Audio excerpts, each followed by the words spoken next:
Athletes are expected to keep fit and eat healthy, but baseball players? Man, these dudes have the weirdest and most shocking diets.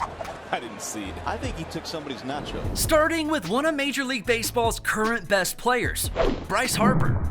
Just one look at this dude and you know not to get into a fist fight with him because he's a literal beast. With a standing height of 6 feet 3 inches, weighing 210 pounds, with absolutely zero fat anywhere on him, you'd expect all he eats are healthy greens and a strict diet, right? Well, no. That couldn't be further from the truth. In fact, he eats so much messy food from when he's home, even to the last minutes before a game. Back in 2013, the 2015 and 2021 National League MVP revealed while being interviewed on Jimmy Kimmel Live that he actually has some sort of addiction to eating the same foods just before he plays any game. The meal in question consists of peanut butter, honey, and Eggo frozen waffles. That's right, dude is stuck on freaking Eggos. And you know what's the craziest part? He doesn't even feel any way about being stuck on such foods. Harper legit went as far as saying, as long as I'm doing good or my team's winning, I'm gonna keep doing the same thing. I mean, eat Eggo waffles. It has to be Eggo before the game. Oh well, since it works for the 2-time Silver Slugger Award winner, enjoy your waffles away then. After all, Bryce isn't the only MLB high flyer who likes to indulge in some very unhealthy pregame dishes. 9-time All-Star, 2-time World Series champion, and 3-time AL Cy Young Award winner Justin Verlander is another star player who fits that demographic. And just like Harper, Verlander actually publicly confessed his poor diet, this time during his appearance on Conan O'Brien in the winter of 2012, having just won both the AL Cy Young Award and AL MVP honors. When asked what his pregame meal was, the former Detroit Tiger pitcher responded saying, The night before, as you can tell by my amazing physique, I eat Taco Bell. You know what? An appetizer like Taco Bell meal wouldn't be so bad, but Verlander just had to snitch on himself some more. This pregame ritual meal is an outrageous standing order of 3 crunchy taco supremes with no tomato, cheesy gordita crunch, and a Mexican pizza without tomato. That's approximately 95 grams of fat and 1,230 calories every freaking night. Damn! It's absolutely insane to think he achieved so much in his career with such a poor diet. Still, it seems Verlander got good advice early on, because about 2 years later, he mentioned in an interview with Metsed Up that he had taken a break from the heavy Taco Bell meals. Unfortunately for this next guy, he didn't learn to manage his unhealthy diet until it was too late. Ask any baseball fan between 2010 and 2012. Pablo Sandoval was going straight to the top. It was one hell of a run with 2 All-Star selections, 2 World Series titles, and the San Francisco Giants being the series MVP in 2012. But fast forward to 5 years later, and the Boston Red Sox are releasing the very same Sandoval because of poor performances. Or maybe not exactly the very same Sandoval, since he had put on a crazy amount of weight. So much weight, his Giants teammates nicknamed him Kung Fu Panda. And you guessed right, it's all from eating too much unhealthy food. In fact, according to Sandoval's ex-trainer, Ethan Banning called the third baseman a food addict.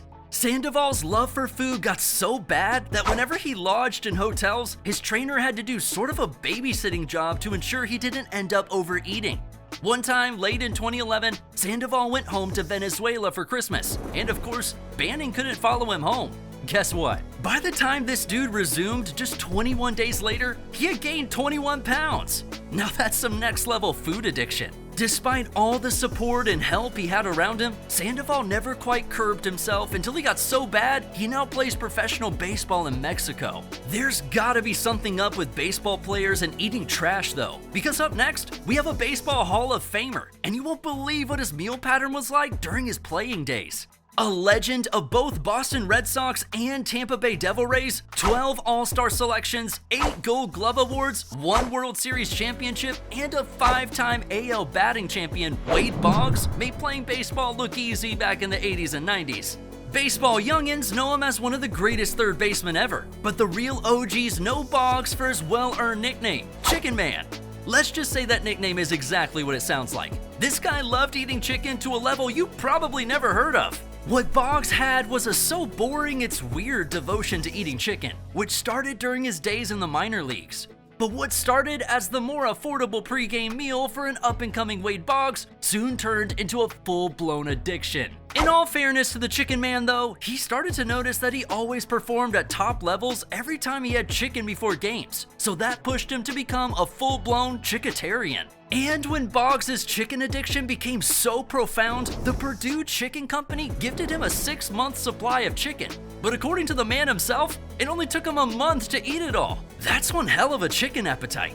And oh, he also had a thing for beer, and is said to have once drank 64 beers on a cross-country flight the day before a game. And on another occasion, he downed 107 beers in a single day. He's like, he pulled me aside and said, Charlie, really? It was 107.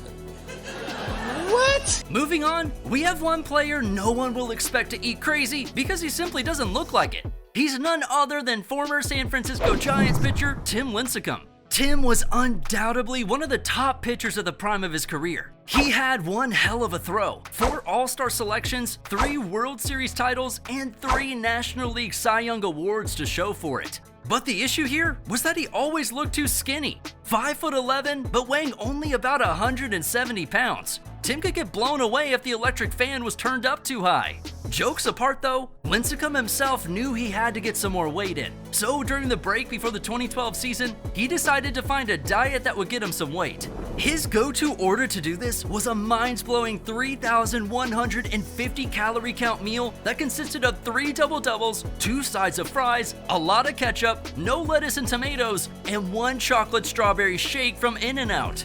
That's probably the most unhealthy diet possible, don't you think? We mean, such a diet would make anyone fat and maybe near obesity at a point. But there's a reason Tim was known as the Freak, because his body metabolism must have been that of an alien. Dude came back for the new season still looking skinny as ever, like all he had to eat was wheatgrass shots and soybeans. In fact, his pitching coach still had to complain about his size, stating that he'd showed up too little.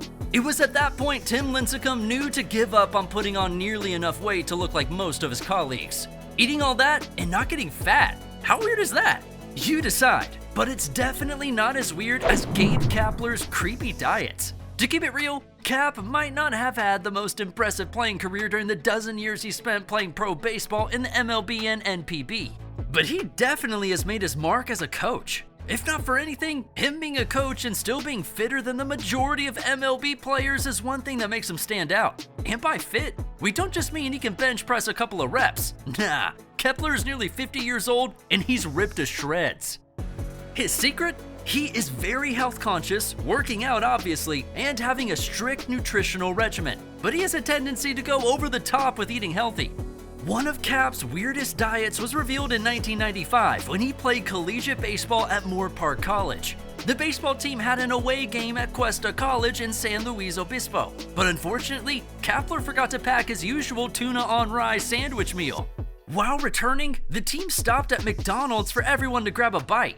Kapler ordered 40 chicken McNuggets, which isn't exactly odd for an athlete's post-meal game. Things began to get a bit spooky when the team got on the bus, and Cap began to perform a sort of skinectomy on each nugget. He legit peeled the bread off of each and every one of them and ate just the lean chicken inside. That's just weird as hell. It's probably not as weird as another time when the 2021 National League Manager of the Year took a bite of ice cream from his then-girlfriend's ice cream cone and then spat out the cream, simply because he was on a very strict chicken breast and beans diet and didn't want to get off track, so he just tasted the flavor of the ice cream and spat the rest out. Okay, it's now giving us the creeps. Damn. The next time you envy Kapler's shredded body, ask yourself if you're willing to get so weird with foods just to have that body. Just before we go, we have to mention one of the game's greatest, Babe Ruth and his equally legendary appetite. If you know a lot of older baseball fans, you'd have heard that Babe Ruth hit his 714 career home runs fueled by nothing more than hot dogs and beer. Sorry to break it to you, but that's cap. Except of course they specify that he ate an uncanny amount of hot dogs. The great Bambino was actually a voracious eater who took no shame in it.